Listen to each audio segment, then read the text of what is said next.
Assalamualaikum warahmatullahi wabarakatuh. Waalaikumsalam warahmatullahi wabarakatuh.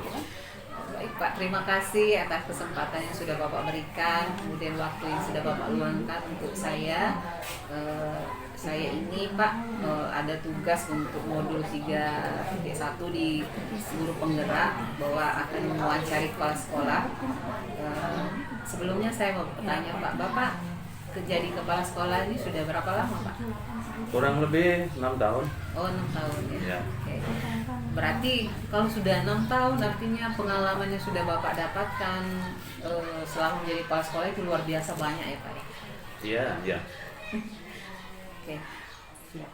Pada pembicaraan ini saya menginginkan pengennya itu menggali informasi, kemudian mendengarkan pengalaman-pengalaman Bapak selama menjadi kepala sekolah, terutama pengalaman Bapak dalam menghadapi sebuah permasalahan di sekolah yang Bapak pimpin, baik itu permasalahan mengenai siswa atau permasalahan mengenai guru yang dalam hal itu memerlukan sebuah pengambilan keputusan. Selama Bapak menjadi kepala sekolah 6 tahun, apakah Bapak pernah menjumpai atau menemukan sebuah permasalahan yang berkaitan dengan guru ataupun berkaitan dengan murid? Pernah menghadapi permasalahan.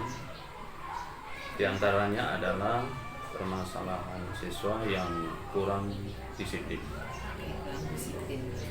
Artinya kalau masalah kedisiplinan atau mungkin yang menjadi permasalahan itu adalah pelanggaran kedisiplinan Pak ya.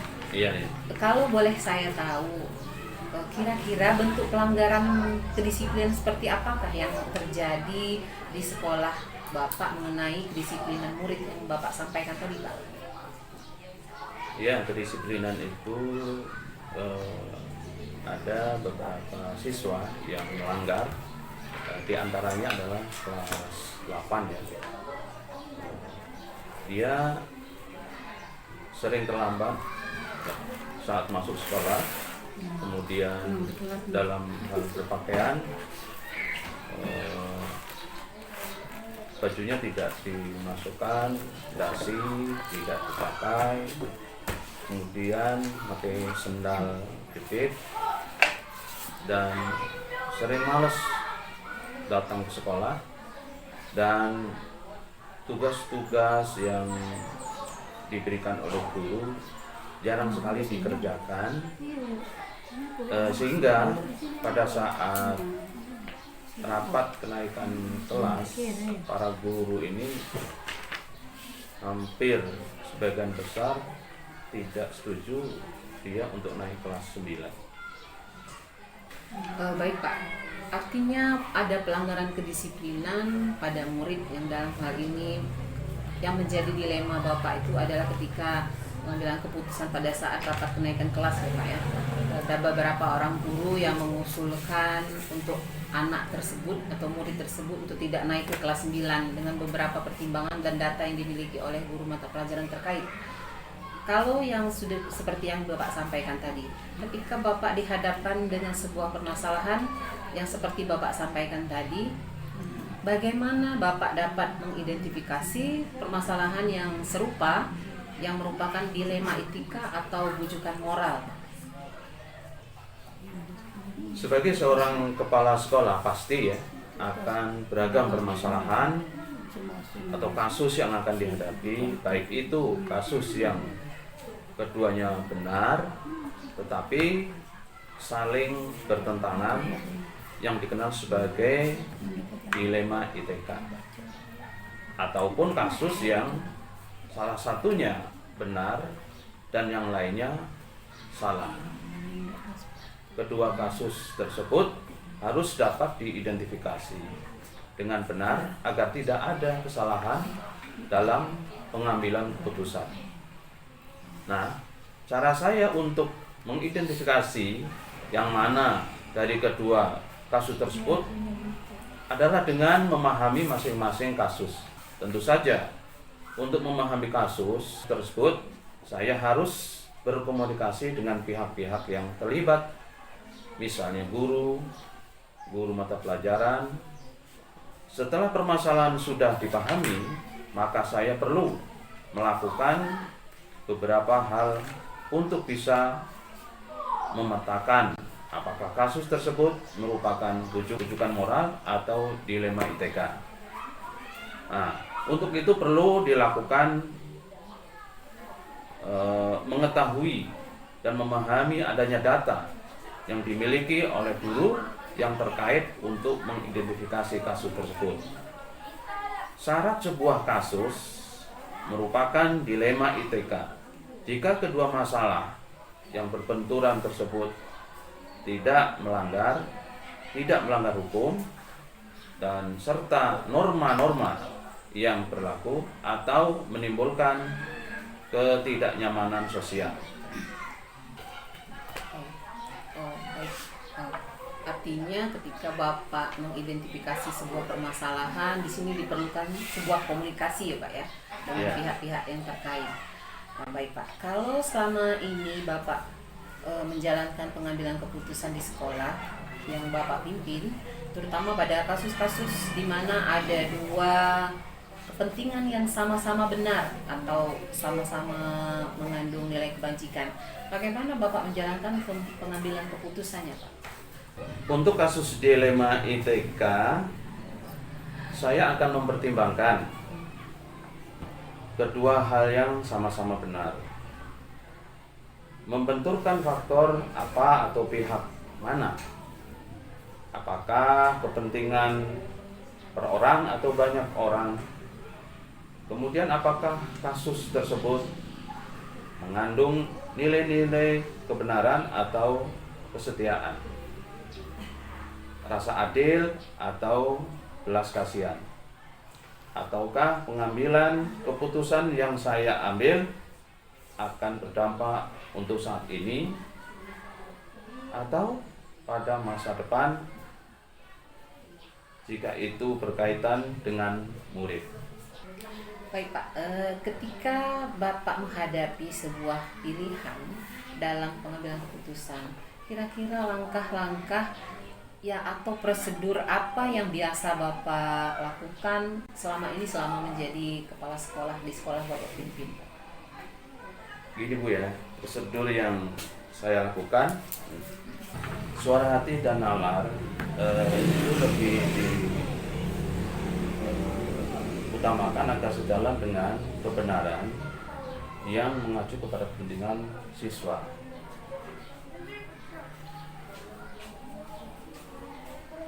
Kemudian melakukan investigasi dengan melihat data-data atau fakta-fakta, lalu membuat keputusan yang bisa dipertanggungjawabkan, tentu saja dengan mengharap bimbingan Ilahi Robbi. Oke, baik Pak. Saya mencatat bahwa di sini tadi selama Bapak menghadapi sebuah permasalahan yang dalam hal ini ada sebuah pilihan dalam mengambil keputusan, langkah-langkah prosedur yang Bapak ambil yaitu dalam catatan saya bahwa Bapak mengutamakan kepentingan murid ya Pak ya. Iya. Kemudian berdasarkan data melalui investigasi dengan pihak-pihak yang terkait, kemudian baru Bapak menentukan keputusan apa yang akan diambil, tentu saja keputusan yang bertanggung jawab. Kalau dilihat dari hal-hal yang selama ini Bapak anggap efektif dalam pengambilan keputusan yang berkaitan dengan kasus dilema etika, apa yang menjadi hal yang paling efektif bagi Bapak dalam mengambil keputusan tersebut Pak? Baik, dalam kasus pengambilan keputusan dengan dilema ITK, yang perlu dilakukan adalah dengan menyederhanakan permasalahan dan membangun kebijaksanaan. Berarti tentu setiap permasalahan itu ada solusi, artinya seperti itu ya. Ya. Artinya setiap ada permasalahan tentu kita akan menyederhanakan dan yang paling utama adalah membangun kebijaksanaan. Oke, tentu ini terkait dengan Bapak sebagai kepala sekolah. Nah, hal-hal apa saja yang selama Bapak menghadapi permasalahan ini yang merupakan sebuah tantangan ketika Bapak mengambil sebuah keputusan yang berkaitan dengan dilema etika?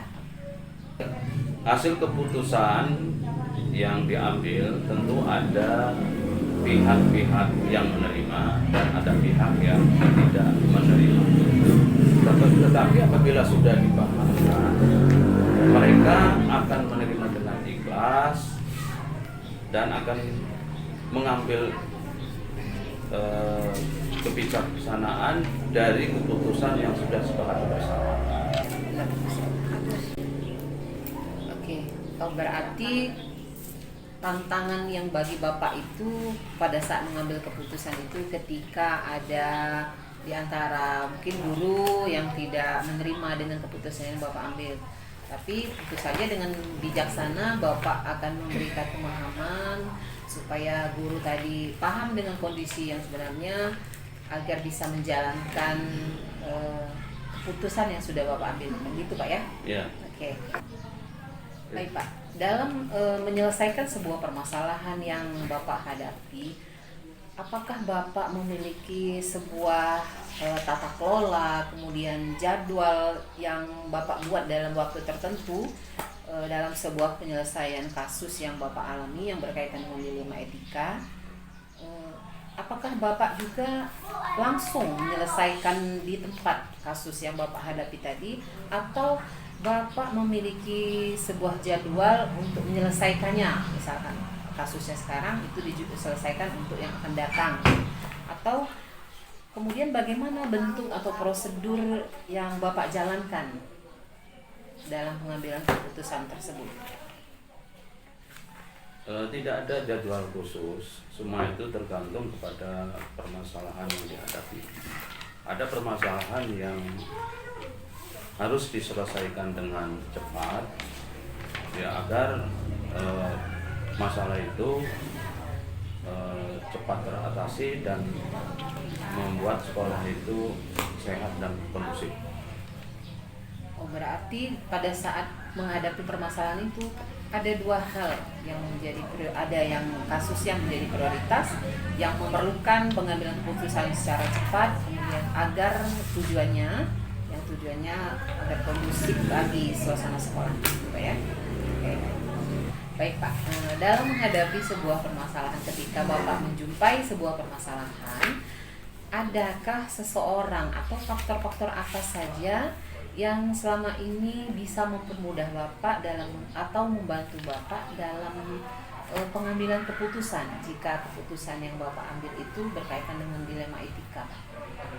Alhamdulillah, sebagai kepala sekolah yang sudah lama, tentu pengalaman kami manfaatkan untuk menghadapi permasalahan. Kemudian saya bangun komunikasi yang baik dengan warga sekolah, termasuk bagaimana bisa mengendalikan emosi di antara kami dalam artian berkomunikasi dalam keseharian berdinas, kemudian juga memahamkan pada mereka atau kami berdiskusi atau bermusyawarah masalah teori-teori yang mendukung pada penyelesaian permasalahan. Kalau saya mendengar yang Bapak sampaikan tadi, luar biasa pengalaman yang Bapak dapatkan ketika menjadi kepala sekolah itu ya Pak ya. Dan saya berkeyakinan bahwa ketika Bapak menjadi kepala sekolah tentu komunikasi yang baik yang diutamakan dalam pengambilan keputusan. Gitu Pak ya. Dari semua yang telah Bapak sampaikan tadi, kira-kira apakah ada pembelajaran yang dapat Bapak ambil ketika Bapak mengalami atau menjumpai sebuah permasalahan yang berkaitan dengan dilema etika? Dalam mengambil keputusan tersebut, yaitu dengan mengidentifikasi. Nah, identifikasi itu harus dilakukan lebih awal.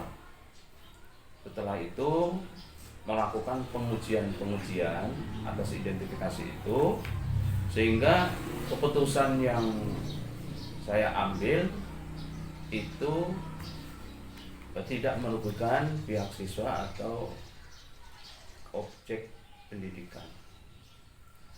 Luar biasa sekali Pak ya. Artinya pada saat menangani sebuah permasalahan yang Bapak utamakan adalah mengidentifikasi kasus atau permasalahan yang Bapak hadapi, kemudian tidak serta-merta, namun Bapak melalui beberapa langkah pengujian, dan tentunya kalau sudah melalui beberapa pengujian diharapkan dari keputusan yang Bapak ambil itu tidak merugikan siapapun, terutama yang menjadi objek pendidikan tadi seperti yang Bapak sampaikan tadi adalah muridnya, bukan begitu Pak ya? Oke, baik Pak, terima kasih. Saya sudah selesai melakukan wawancara dengan Bapak mengenai pengambilan keputusan yang bertanggung jawab tentunya yang dilakukan oleh kepala sekolah. Luar biasa yang saya dapatkan hari ini. Saya mendengarkan pengalaman-pengalaman Bapak ketika mengambil keputusan pada saat menjumpai sebuah kasus yang tentunya itu berkaitan dengan dilema etika atau dengan bujukan moral. Ini juga menjadi sebuah pembelajaran bagi saya ke depannya sebagai pemimpin pembelajaran di dalam kelas. Terima kasih atas kesempatan yang telah Bapak berikan. Saya sangat bersyukur sekali bisa melakukan pembicaraan ini dengan Bapak. Yang paling saya garis bawahi adalah ketika Bapak melakukan tahapan-tahapan dalam pengambilan keputusan itu mengenai beberapa prinsip yang Bapak lakukan, kemudian paradigma juga ada beberapa yang telah Bapak sebutkan tadi. Kemudian Bapak juga dalam mengambil keputusan melakukan beberapa pengujian yang tentunya keputusan yang Bapak ambil itu berpihak kepada murid. Artinya tidak merugikan murid ataupun pihak manapun. Terima kasih atas waktunya Bapak. Saya mengharapkan bimbingan dari Bapak untuk selanjutnya. Oke, terima kasih kembali. Semoga wawancara ini bermanfaat bagi kita semua demi kemajuan sekolah. Ya, terima kasih Pak. Ya.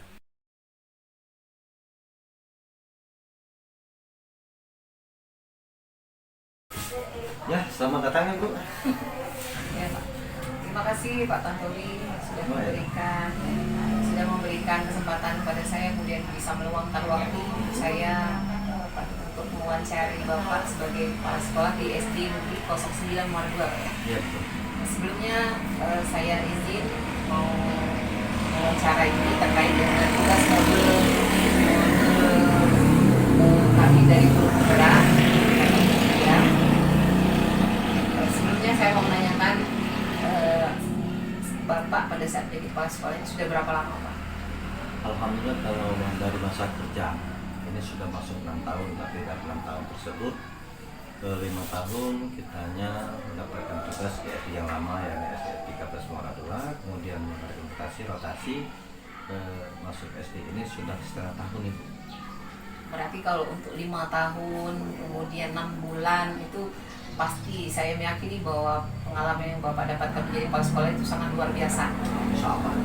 Nah, di sini saya sebagai CGP Angkatan ke-7 saya berharap saya bisa menggali informasi kemudian pengalaman yang Bapak dapatkan pada saat Bapak menjadi kepala sekolah terkait dengan pengambilan keputusan ketika Bapak menjumpai sebuah permasalahan atau kasus yang ada di dalam sekolah yang Bapak pimpin.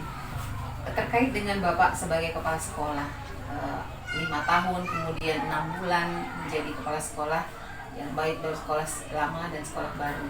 Selama Bapak menjadi kepala sekolah, bagaimana Bapak dapat mengidentifikasi kasus-kasus atau permasalahan yang merupakan di situ adalah dilema etika atau bujukan moral? Ya baik ya Bu ya, kita coba untuk mengkonfirmasi dalam kasus dilema etika ya, biasanya cenderung muncul karena adanya kepentingan yang berbeda-beda dari beberapa unsur-unsur yang ada di sekolah tersebut. Nah kemudian menjadi isu dan menjadi bahan diskusi serta pembicaraan di antara unsur-unsur sekolah tersebut. Dan dalam hal ini kita menyikapi hal tersebut, saya akan melakukan klarifikasi dan konfirmasi terhadap pihak-pihak yang teridentifikasi tersebut untuk meminta keterangan dan pendapat atas apa yang membuat tersebut.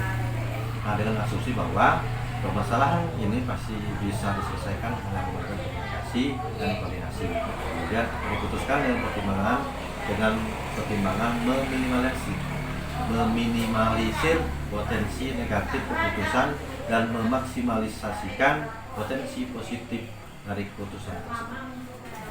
Luar biasa Pak ya, pada saat saya menangkap bahwa pada saat Bapak mengidentifikasi atau menjumpai sebuah permasalahan, Bapak terlebih dahulu itu mengklarifikasi atau mengklarifikasi kemudian mengkonfirmasi permasalahan itu sebelumnya. Selanjutnya Pak, pada saat Bapak menjadi kepala sekolah, bagaimana Bapak menjalankan pengambilan keputusan di sekolah yang Bapak pimpin, terutama pada kasus-kasus atau permasalahan di mana pada permasalahan tersebut membutuhkan ada dua kepentingan yang sama-sama benar, kemudian juga sama-sama mengandung nilai kebajikan. Baik Ibu ya, dalam pengambilan keputusan terkait dengan hal yang disebutkan oleh Ibu tadi, misalnya keputusan yang berkaitan dengan murid, hal yang pertama kali tentunya saya akan melakukan melalui pendekatan komunikasi dan koordinasi. Misalnya di sekolah itu terkait dengan pembelajaran, yaitu guru dan murid, kemudian menganalisa fakta ataupun permasalahan yang terjadi berdasarkan informasi yang saya dapatkan dengan tujuan untuk menemukan solusi dan dalam pengambilan keputusan. Artinya pada saat Bapak menginginkan sebuah solusi dari permasalahan itu, terlebih dahulu Bapak mengkomunikasikan Terlebih dahulu, kemudian kita koordinasi, tentunya dengan guru-guru atau pihak-pihak yang terkait dengan permasalahan tersebut. Selanjutnya, pada saat Bapak akan mengambil keputusan, kira-kira langkah-langkah kemudian prosedur apa yang biasa Bapak lakukan selama ini Pak? Langkah-langkahnya seperti biasa Ibu ya, tapi yang pastinya dalam langkah-langkah tersebut kita yang pertama kali kita akan mencari informasi. Nah, informasi yang sebenarnya terjadi itu seperti apa, kemudian kita akan melakukan koordinasi dan menjalin komunikasi dengan siapa saja yang terlibat dalam permasalahan tersebut, supaya kita bisa menggali dan menganalisis permasalahan dengan meminta pandangan-pandangan pihak yang terlibat, yang nantinya akan menjadi dasar dalam pertimbangan pengambilan keputusan. Kira-kira seperti itu. Artinya Bapak mengedepankan informasi terlebih dahulu pihak-pihak terkait. Kemudian Pak ya, hal-hal yang selama ini pada saat Bapak menjadi kepala sekolah yang Bapak anggap efektif dalam pengambilan keputusan, terutama pada permasalahan-permasalahan yang membutuhkan keputusan dari Bapak sebagai kepala sekolah, hal apa saja?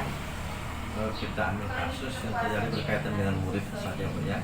Nah, tentunya saja keputusan yang saya ambil harus keputusan yang berpihak kepada murid ataupun siswa. Nah, kemudian hal-hal yang efektif lainnya dalam pengambilan keputusan adalah senantiasa menjalin dan menjaga komunikasi dengan pihak-pihak mana saja yang terlibat dalam kasus tersebut untuk mendapatkan informasi yang digunakan untuk dianalisa sebelum mengambil keputusan.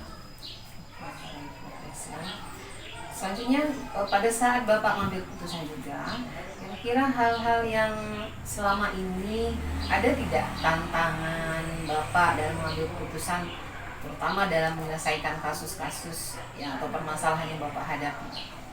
Ada. Nah, tantangan tersebut tentunya ketika kita pada saat kita dituntut untuk mengambil keputusan yang terbaik, namun kedua keputusan tersebut sama-sama benar. Nah, selain dari itu, menyesuaikan diri terhadap keputusan yang sudah diambil yang terkadang tidak mungkin bisa memuaskan kedua belah pihak. Akan tetapi, paling tidak meminimalisir kekecewaan dalam proses pengambilan tersebut sudah dan dilakukan dengan melibatkan unsur yang relevan yang ada di sekolah. Dan dalam pengambilan keputusan tersebut tidak ada pihak yang dirugikan. Berarti pada saat Bapak mengambil keputusan, tentu saja ada tantangan. Yang tantangan Bapak anggap tantangan tadi ketika ada yang kedua keputusan itu sama-sama benar, sama-sama baik. Iya. Tapi kita harus mengambil satu keputusan. Iya, mengambil satu keputusan yang paling tepat dan tidak merugikan orang lain atau siapapun tidak dirugikan. Luar biasa sekali Pak.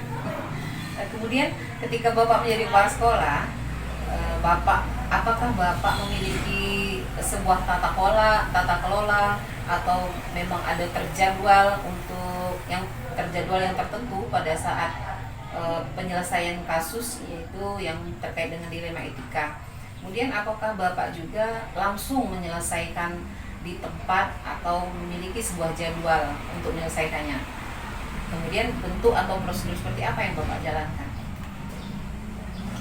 Untuk jadwal tertentu ya, tentunya tidak ada. Akan tetapi masalah tata kelola, substansi dan urgensi sangat diperhatikan dalam menyelesaikan permasalahan. Karena penyelesaian permasalahan semakin cepat, maka akan semakin baik dalam rangka menjaga keharmonisan dalam lingkungan kerja. Tentu saja hal tersebut dengan bermusyawarah dengan berbagai pihak yang terkait. Oh, berarti Bapak mengedepankan bermusyawarah pada saat ini. Artinya tidak, ketika Bapak menjadi kepala sekolah tidak hanya Bapak saja yang memutuskan, tetapi bermusyawarah dengan pihak-pihak yang terkait.